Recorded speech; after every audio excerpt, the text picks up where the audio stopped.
Hello, welcome back, and thank you for joining me here today.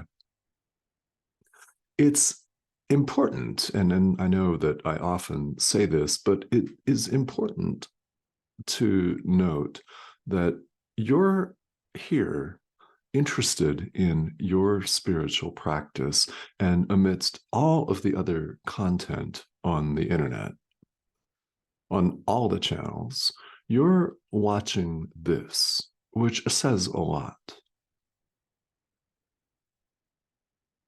If you've tuned in before, you have heard me say, because it comes up on almost every video these days, that your dedication and commitment to your spiritual practice is the highest and best gift you could offer anyone, anywhere. And we all thank you for that. And when you think about it, it say something, doesn't it?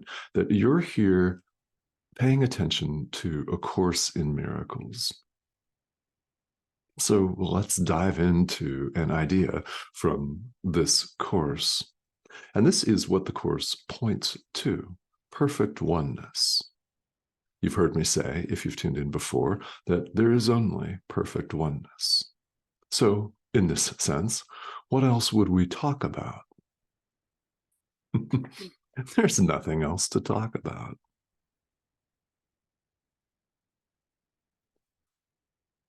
The interesting thing here is that perfect oneness, i.e., God, i.e., love, reality, truth,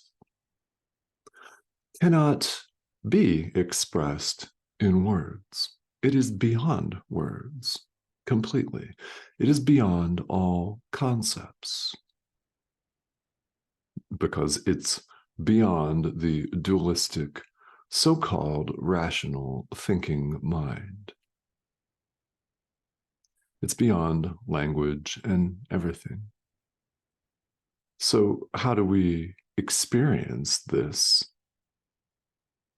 Exactly. Experience. We simply know God, yet we're having a dream where it appears that we don't. This is why enlightenment is called awakening, because it is an awakening from a dream. The dream is suffering itself, separation, where we appear to be separate not only from one another, but from God. And here is this figure on your screen saying that there is no separation of any kind. That's a message that runs throughout this course in many different ways and in many different places.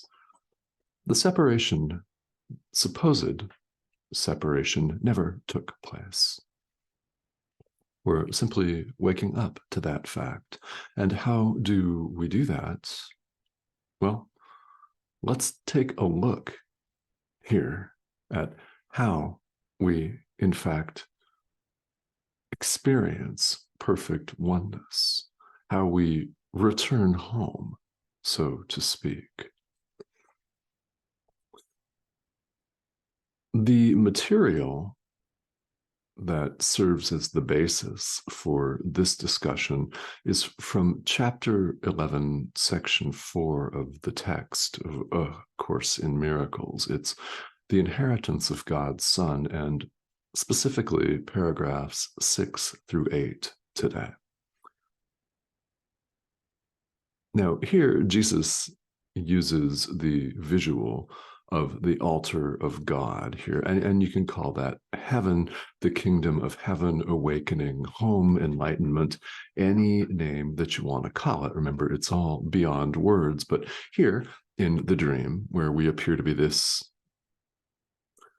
ever-changing device, where it looks and feels and smells real, you know, where we have all of these experiences. What we just all too often don't realize is that we need to give up our condemnation in order to experience who we really are, in order to wake up, in order to perceive things as they really are. And then perception is translated instantly into knowledge. We have to clarify our perception first and see things as they really are. In other words, our forgiveness has to be complete and total. When it is, truth dawns of itself. We simply know God. We experience our perfect oneness, which is all that there is. First, we must let go of all of our condemnation, all of it. We cannot enter a temple or heaven, the gates of heaven, whatever you want to call it, whatever collection of sounds you choose to use to talk about this. It's all language is. It's a collection of sounds. We're the ones that have gotten together and assigned them all meaning. Of themselves, they're utterly and completely meaningless. Which is true enough, isn't it? We can't awaken if we harbor condemnation, any condemnation, because it's not acknowledging truth. If we condemn and blame, we're seeing our brother as separate from us, which is not true. It is cherishing an illusion, the only illusion that there really is, separation. We see our brother as separate from us. We see an opposite political party as opposite. We see people as separate from ourselves, and we judge them. They see us as separate from themselves, and they judge us.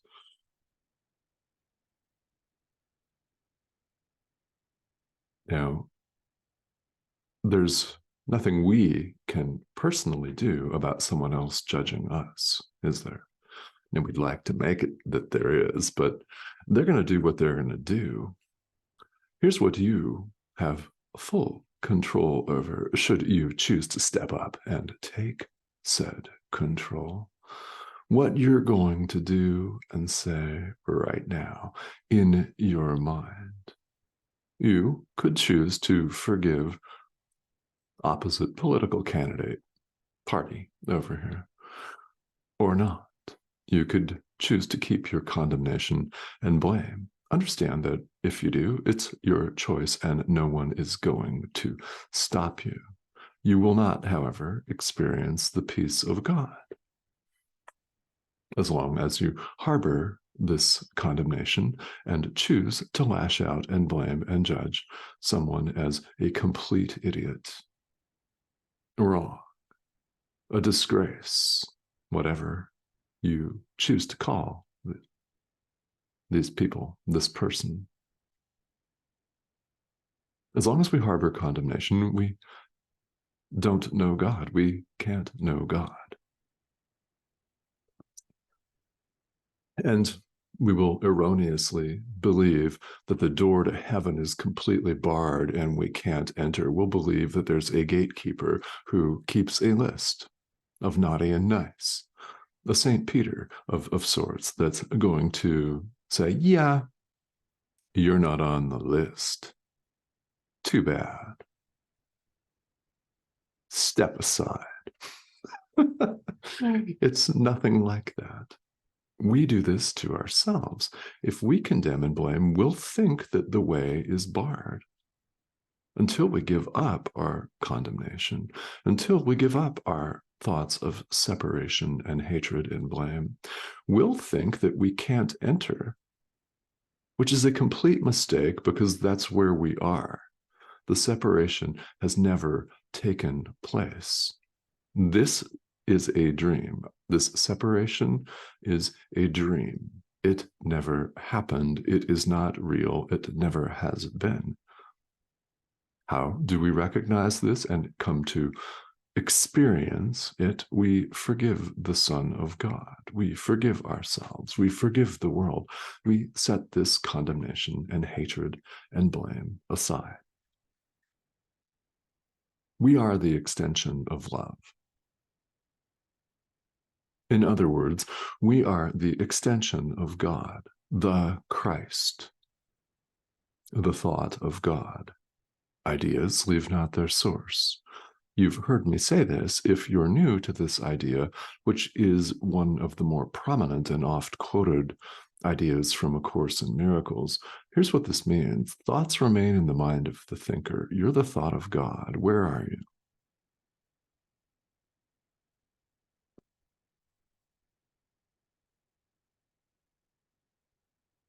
All right, let's keep talking. You know where you are. You've never left your source. Oh, and by the way, like extends like, love extends love. God extends God. Allow this to answer the question that may be lingering in the back or the front of your mind. Who are you? What are you? In truth, not what appears in the mirror.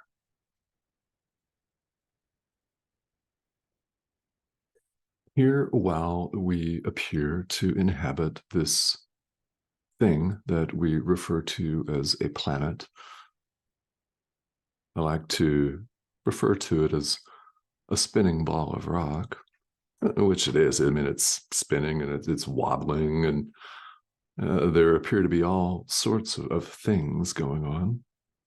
While we appear to be here, how do we do this? We forgive. We must give up all of our condemnation in our mind.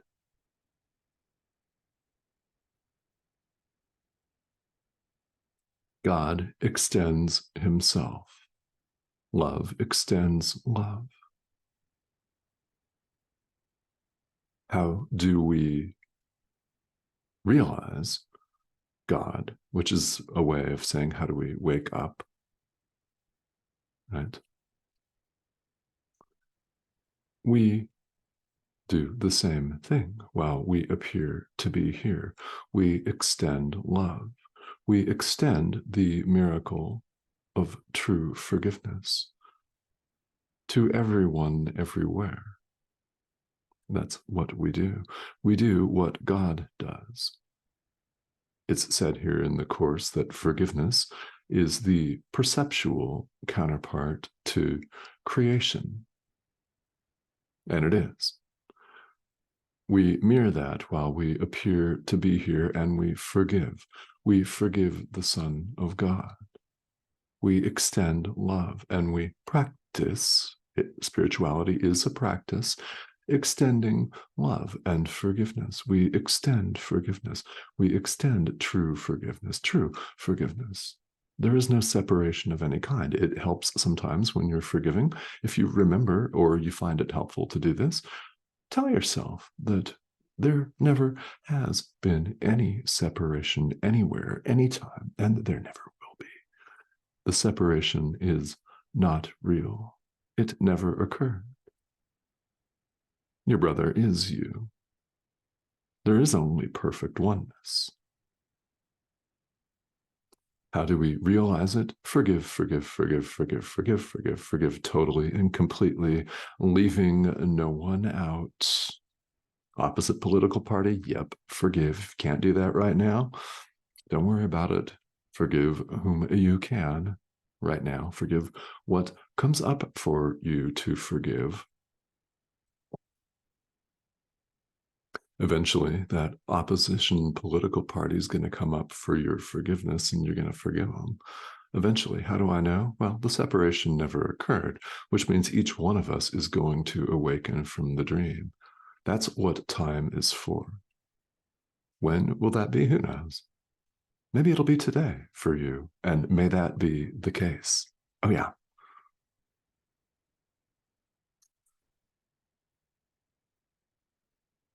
So there's so much that we can do.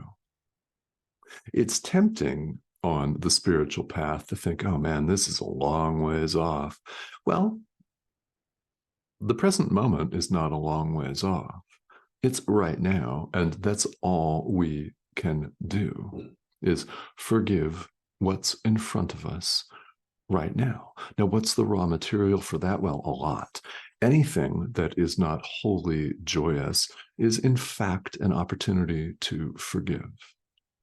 Now, something that is wholly joyous, and we do have those experiences, don't we, here in the world? We have these experiences of orgasmic bliss and just beauty and wonderful, wonderful moments interspersed with all the BS and the drama. I mean, we do. That's what life is like. It's a roller coaster. The beautiful moments are symbolic of our own beauty. They are. They're reflections, they're symbols of our own limitlessness as Christ, of our own radiance. And if you happen to think of it that way, that's very helpful. And you could say, thank you. That's helpful too. Anything that is not wholly joyous is an opportunity for forgiveness. So the more that we're aware of this, the better. Which, in case you're wondering, is why meditation and mindfulness practices are a thing in many world spiritual traditions. Because if we're not aware of the need to forgive in the present moment, we're not going to do it. So the more we are aware of it, the better. Hence the repetition of these ideas, because it's a practice. We must attenuate our minds to it. We must grow accustomed to it and make it a habit. You might enjoy that habit, just saying. So along the way, it's of course inevitable that questions will arise, and I'm more than happy to answer those questions for you, or at least to take a stab at it, right? If you've got questions about this course or about your spiritual practice in general, this is a very good forum and a safe forum, I might add, for that discussion. So please feel welcome to leave comments or questions here. And I would love to have you subscribe and join us. This arrow in the corner of your screen is the subscription prompt. If you click or hover over that, you will be prompted to join us. And I hope that you do that because we have several discussions each week, and it's A Course in Miracles. Just that, which, as you've noticed, is very different than many traditions. So will this be your practice of choice? I don't know. It's universal, and it is a self-study curriculum. So many of you have been studying this for decades, and if you've just tuned in to this series of videos, welcome. You're more than welcome to join us again, and you'll hear exactly what you're meant to hear on a given day. And when you hear that, you'll know. All right. Thank you, as always, for joining me. I'll speak to you soon.